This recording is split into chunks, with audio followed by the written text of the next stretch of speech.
Di bawah naungan Surya Majapahit, Nusantara bersatu dalam kemegahan yang tiada tara. Inilah Trowulan, jantung peradaban yang berdetak gagah di abad ke-14. Di puncak kejayaan Majapahit, Trowulan berdiri megah sebagai pusat peradaban.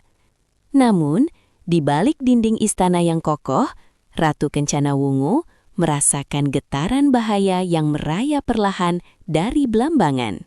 Jauh di timur, di tanah Blambangan yang kini membara, Adipati Minakjinggo telah membuang sumpah setianya. Wujudnya tak lagi mencerminkan manusia, melainkan nafsu berkuasa yang menjelma menjadi teror. Sementara itu, di Blambangan, sebuah kekuatan gelap bangkit. Adipati Minakjinggo, sosok yang lebih mirip iblis daripada manusia, membangun tahta di atas tumpukan tulang belulang musuh-musuhnya. Namun, riuh rendah pesta panen seketika senyap. Angin dingin dari timur membawa kabar yang lebih tajam dari ujung keris, mengubah tawa menjadi teror. Kata-kata itu menggantung di udara, berat dan mematikan.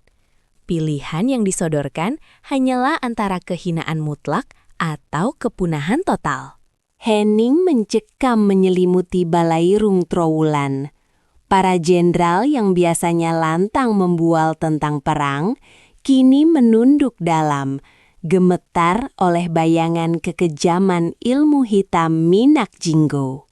Di tengah keheningan balairung yang mencekam, di mana para jenderal gagah perkasa menunduk malu ditelan ketakutan, suara sang ratu memecah keputusasaan dengan sebuah pertaruhan agung.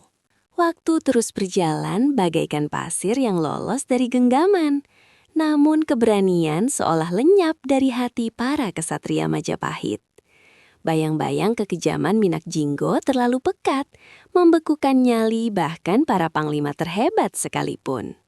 Jauh dari hiruk-pikuk keraton, di desa Paluhamba yang damai, panggilan takdir akhirnya menemukan sosok yang dinanti.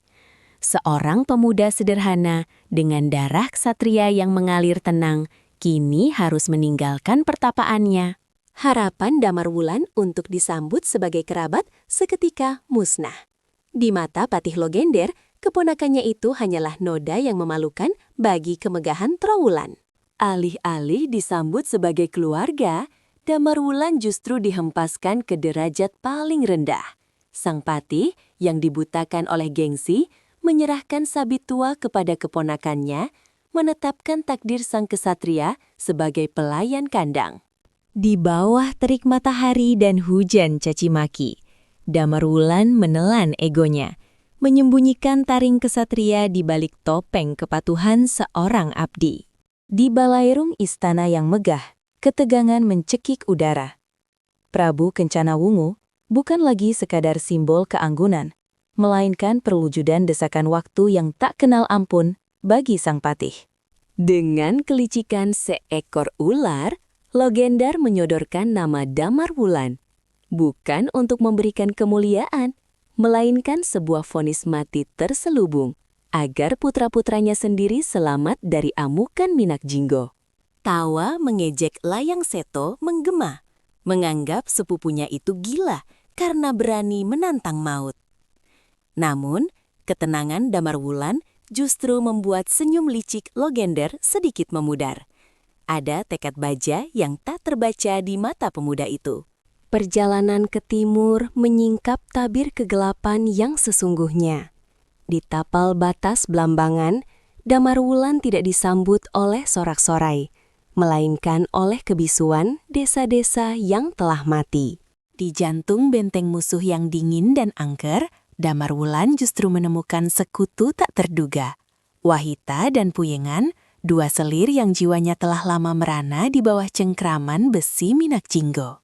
Di balik tembok istana musuh, sebuah rahasia besar terungkap.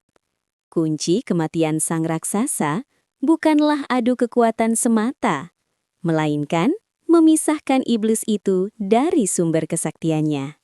Di bawah selimut malam dan bau arak yang menyengat, Damarwulan melangkah masuk ke sarang singa.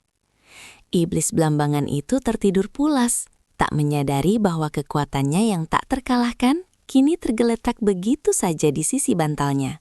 Keheningan malam pecah seketika saat sang raksasa terjaga. Niat Damarwulan untuk mengambil gada wesi kuning tanpa pertarungan gagal total. Keberanian saja tidak cukup melawan kekuatan absolut. Di bawah hantaman demi hantaman, Damarwulan kini menatap kematian tepat di depan matanya. Di tengah keputusasaan, denting logam beradu batu memecah keheningan maut.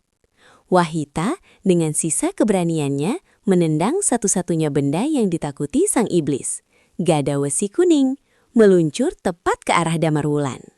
Gada wesi kuning, sumber keangkuhan sang adipati, kini berbalik menjadi lonceng kematiannya. Satu hantaman telak meruntuhkan benteng kekebalan yang selama ini tak tertembus. Dengan jatuhnya Minakjinggo, berakhirlah teror yang menghantui Majapahit. Damarwulan tidak membuang waktu. Kepala sang adipati pemberontak diambilnya sebagai bukti nyata kemenangan. Sebuah trofi yang akan dipersembahkan ke kaki Ratu Kencana Wungu. Di ambang batas Majapahit, bukan sorak-sorai penyambutan yang menanti, melainkan belati pengkhianatan yang menusuk dari belakang. Kebohongan itu bergema di dinding istana, menutupi kebenaran yang tertinggal jauh di hutan perbatasan. Ratu Kencana Wungu menerima kabar itu bukan dengan sorak-sorai, melainkan dengan firasat gelap yang memberati dadanya. Dari kedalaman jurang, sang kesatria sejati bangkit. Ia kembali bukan hanya untuk nyawanya, tapi untuk kehormatan Majapahit yang hampir tergadai oleh kepalsuan. Suasana Balairung menjadi sunyi senyap saat aura magis gada wesi kuning memancar dari tangan Damarwulan. Wajah Layang Seto memucat pasi, sementara Patih Logender terbungkam 1000 bahasa di hadapan bukti yang tak terbantahkan. Kebenaran akhirnya menemukan jalannya, bersinar terang menembus kabut tipu daya. Dari pengabdi kandang kuda hingga ke puncak singgasana, takdir Damarwulan telah genap. Bersama Ratu Kencana Wungu, babak baru kejayaan Majapahit kini dimulai, abadi dalam lembar sejarah Nusantara.